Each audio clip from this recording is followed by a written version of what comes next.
Om Swastiastu. Halo para sahabat Bali Sruti, saya Luhriniti Rahayu. Saya hari ini bersama Mbak Misiah dari Institut Kapal Perempuan. Beliau adalah Ketua Dewan Eksekutif Institut Kapal Perempuan. Dan hari ini di Bali Sruti sedang ada tamu istimewa, namanya Pak Priambudi. Terima kasih Bu, diundang Bu Misiah. Ya, Pak Priambudi ini adalah penulis perjalanan. Ya, betul. Tapi siapa Pak Budi? Saya ini dulu nanti ya jelaskan dulu. Tapi beliau ini hari ini akan bercerita tentang sebuah buku yang namanya Kapten Budiman. Nah, Pak Budi ini adalah terbang jauh nih dari Adelaide. Nggak jauh kan Pak ya? 5 jam lah. Dari Adelaide kemari untuk bisa berdiskusi dengan kita. Dan mungkin Pak Budi bisa memperkenalkan diri, siapa sih Pak Budi biar teman-teman Bali Sruti tahu. Terima kasih Ibu. Terima kasih teman-teman komunitas Bali Sruti. Nama saya Priambudi Sulistianto atau sering dipanggil Pak Budi. Saya orang Jawa, lahir di Cilacap tapi besar di Salatiga dan kuliah di Jogja tahun 80-an. Terus saya mengelana ke sana ke sini, ke Muang Thai, ke Singapura, ke Malaysia, ke Sri Lanka, ke India. Kemudian saya tahun 91 pindah ke Adelaide dan saya mulai studi S2 dan S3. Kemudian ceritanya saya menjadi dosen. Jadi dosen, terus sekarang menjadi penulis perjalanan begitu ya? Ya, saya pernah mengajar di universitas di Singapura 6 tahun, 2000 sampai 2006. Terus kemudian saya mendapat pekerjaan di Flinders University di Adelaide 2007 sampai 2021. Kemudian saya berkelana atau kelayaban dalam bahasa Jawa mengelilingi Australia dan kemudian ke Indonesia, ke Makassar dan menjadi buku ini. Nanti saya ceritain. Kemudian saya bekerja lagi di Monash. Oh, ya jadi Pak Budi ini juga seorang penulis, jadi penulis perjalanan. Kalau zaman dulu itu pengembara ya. Sekarang juga penulis perjalanan, pengembara untuk ditulis. Ini adalah bukunya adalah Kapten Budiman ya. Dan saya sih sudah membaca sedikit, baru kemarin dibeli di Singaraja Literary Festival. Nah, ini baru baca sedikit tapi mengalir sekali. Yang sudah baca ini Mbak Misiah. Coba Mbak Misiah ceritakan. Ya, buku ini saya ingin kesan saya saja ya. Jadi kesan saya dalam membaca buku ini yang saya rasakan adalah buku yang sangat mengalir ceritanya dan kita dibuat untuk tidak bisa berhenti membaca. Jadi dari satu bagian ke bagian yang lainnya, saya merasakan seperti ikut di dalam perjalanan Mas Budi ini dari ceritanya. Dan juga bahasanya mudah, ringan, tetapi bobotnya juga sangat berat sebenarnya. Ya, jadi benar sekali, saya juga sudah membacanya, jadi bagus sekali. Tapi mungkin kita biar lebih jelas apa sih isi buku ini. Ini menyangkut hubungan antara Indonesia dan Australia. Ternyata hubungan kita tidak hanya misalnya seperti Pak Budi yang tinggal di Australia atau orang Australia sekarang tinggal di Indonesia, tapi ternyata sudah sejak leluhur kita sudah berhubungan dengan orang Australia, khususnya di orang aborigin. Nah, untuk lebih jelasnya tolong dong Pak Budi diceritakan apa sih isinya. Buku ini sebetulnya cerita dari perjalanan saya mencoba mencari sosok yang namanya Kapten Budiman. Sosok itu ditemukan dalam sebuah arsip di Inggris yang ditulis oleh seorang pejabat kerajaan Inggris yang berada tahun 1829 di utara Australia, tepatnya di Teluk Raffles. yang kalau tidak salah jaraknya sekitar 250 km dari Darwin. Dalam arsip itu tertulis beberapa nama nahkoda dan nama perahunya. Salah satunya adalah Kapten Budiman, perahunya Maramare, awak kapalnya itu 24, dibiayai oleh juragan Cina di Bandar Makassar. Nah, ketika saya melihat arsip itu, saya bertanya, wah kalau namanya Budiman berarti dia orang Jawa kan? Dalam arsip itu ya, itu bukti yang nyata. Nah, kemudian saya kebetulan selesai pensiun dari universitas, saya ada dana sedikit, saya mengunjungi Australia Utara di Festival Garma. Itu festival premium untuk komunitas seniman aborigin di Arnhem Land, utara Australia. Dan di sanalah saya baru memahami lagi, ternyata hubungan antara nenek moyang kita, ingat dulu belum ada Indonesia ya, kepulauan dan kerajaan.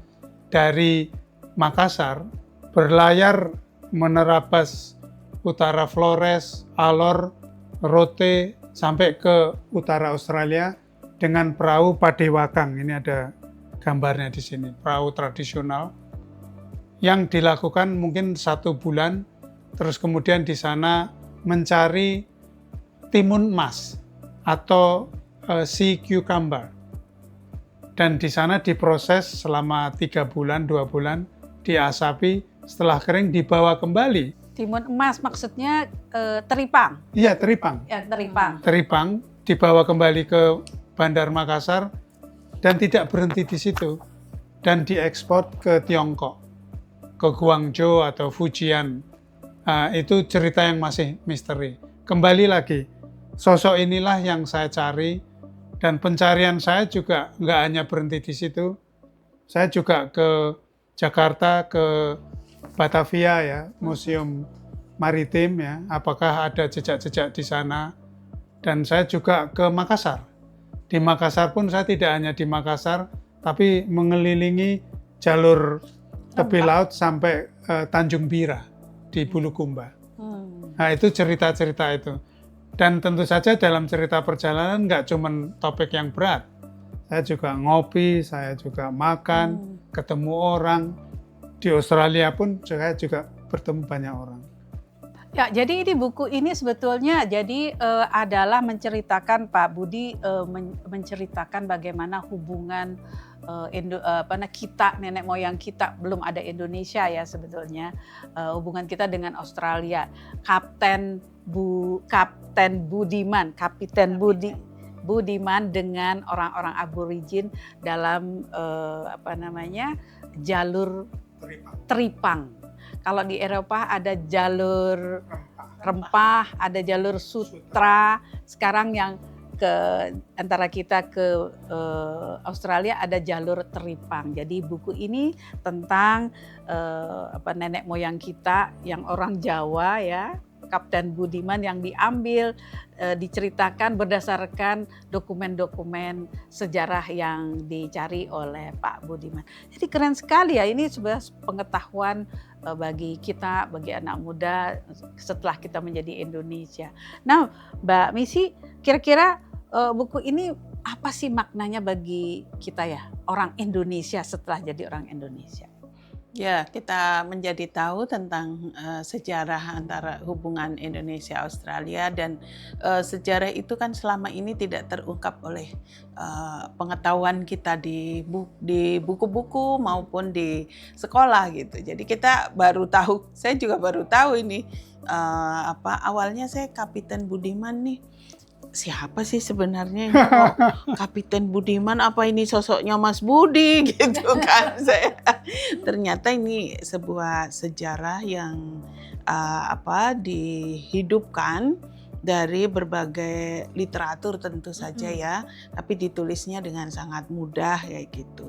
Nah, manfaatnya buat orang-orang muda ya menjadi tahu pengetahuan tentang Indonesia dan Australia itu bukan sekedar hubungan yang sekarang ini, tetapi sejak nenek moyang itu. Oke. Jadi saya mau nanya nih kepada Pak Budi, kalau apa sih buktinya juga secara fisik mungkin ada sudah nggak ada, tapi misalnya contohnya asam Jawa, apa istilah-istilah itu yang bisa membuktikan bahwa memang Kapiten Budiman ini ada, gitu loh Pak ya, apa? Ya, dari data informasi arkeologi, sejarah, musikologi, bahasa, dan tarian-tarian ya, membuktikan bahwa hubungan antara orang-orang atau pelaut-pelaut dari Makassar ke Australia Utara itu bisa dilacak sejak abad ke-16, jadi 1500 berapa.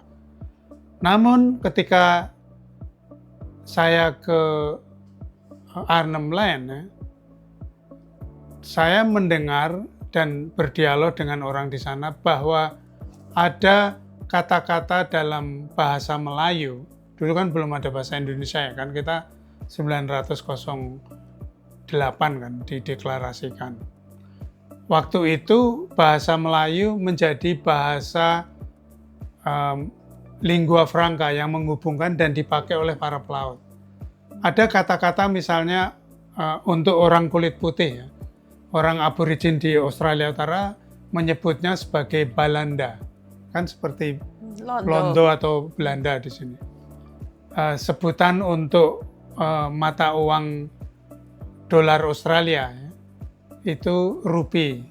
Sebutan untuk snack makanan kecil itu kayak bread itu roti. Sebutan arah barat itu bara dan sebagainya. Oh, sebutan untuk bos saya bukan my boss tapi my punggawa, kan dari bahasa Bugis ya. Punggawa. Ya, itu menjadi bagian dari keseharian yang mereka jalankan dalam kehidupan. Jadi sudah menjadi bukti itu. Nah, sosok ini masih misteri, tapi untuk saya tidak ada misterinya. Jelas berdasarkan arsip yang memang ada, beliau, Kapten Budiman, pernah ke sana.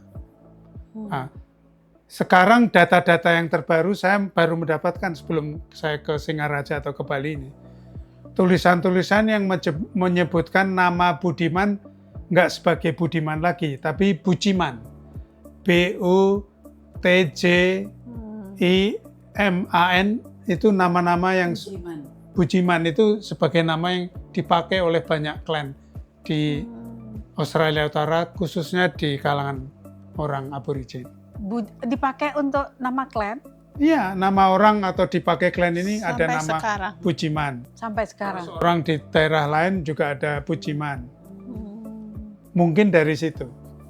Ya, menarik sekali sebetulnya buku ini ya, kalau kita kita baca nanti sampai selesai bahwa bagaimana sebetulnya ada jalur teripang ya antara Indonesia yang sekarang Indonesia, dulu di daerah Makassar itu ke Australia, berhubungan dengan orang-orang aborigin yang mengumpulkan timun emas atau teripang gitu ya. Nah, saya ingin tanya nih Pak Budi, ya. Itu di sana memangnya di Australia itu orang banyak sekali kan, berarti teripang itu yang orang aborigin makan teripang apa enggak? Kemudian ini teripang ini kemana dibawa dengan tentu harga yang bagus, dan kemudian apakah ada kira-kira itu ada asimilasi antara orang Indonesia yaitu ya yang dengan orang aborigin. Kemudian saya juga penasaran mengapa Budiman, berarti ini orang Jawa, bukan orang Makassar. Biasanya Makassar, ternyata yang jadi kapten bukan hanya orang Makassar, tapi juga orang Jawa. Itu gimana Pak? Ya memang yang pertama itu menunjukkan bahwa seperti di zaman sekarang ya, kru kapten kan dari berbagai macam asalnya. Ya dulu itu sudah normal. Kebanyakan memang mayoritas dari orang Makassar atau Bugis ya. Tapi juga ada orang Seram, ada orang Buton, ada orang Jawa. Nah, kebetulan yang memang masuk di arsip salah satunya adalah Kapten Budiman. Jadi itu menunjukkan keberagaman dari kapten dan kru-krunya. Nah, mengapa teripang atau si cucumber atau timun mas yang dulu dicari itu ada di Australia Utara? Konon, dan dari berhasil studi yang dilakukan oleh Pak Campbell McKnight, memang teripang yang ada di pantai Australia Utara itu waktu itu premium, kelas atas lah. Dan itu nggak dimakan oleh orang lokal. Orang lokal mana tahu makan teripang. Mereka juga heran kok ini orang jauh-jauh cari teripang. Para kru orang Makassar sendiri setahu saya tidak makan teripang. Teripang itu diekspor ke Tiongkok ketika itu. Saya melacak belakangan juga memang seperti itu. Orang di Makassar tidak makan teripang, tetapi ada kue taripang. Mirip-mirip kayak beras ketan gitu ya. Dikasih parutan kelapa. Tapi mereka nggak makan. Jadi yang makan teripang untuk diekspor waktu itu, zaman dulu itu ke Tiongkok ya? Betul. Konon, tapi ini juga perdebatan yang panjang. Itu memang medicinal ya, atau juga punya khasiat tertentu yang tentu saja orang Cina peradabannya lebih tinggi ya, tahu ya. Tapi itu juga membuktikan kembali bahwa hubungan internasional, hubungan perdagangan internasional, ekspor import sudah berjalan Tahun oleh. berapa perkiraan ini ya? Kalau dari data arkeologi yang ditemukan di sana sejak abad ke-16 sudah ada, tapi periode abad 18, 19 itu periode zaman keemasan jalur teripang. Baik, para sahabat Bali Sruti semua, kita akhiri. Mbak Misi gimana? Ada? Sudah ya? Nanti kita lanjut lagi. Para sahabat Bali Sruti hendaknya mungkin kalau nanti tertarik dengan buku ini ya, bisa dihubungin penerbitnya di sini, nanti bisa dibaca di captionnya ya. Terima kasih sebelumnya Pak Budi. Sama-sama Bu, terima kasih. Terima kasih sudah berkunjung kemari, dan nanti kita lanjutin pada kunjungan berikutnya ya Pak Budi. Inggih, terima kasih. Om Santi Santi Santi Om.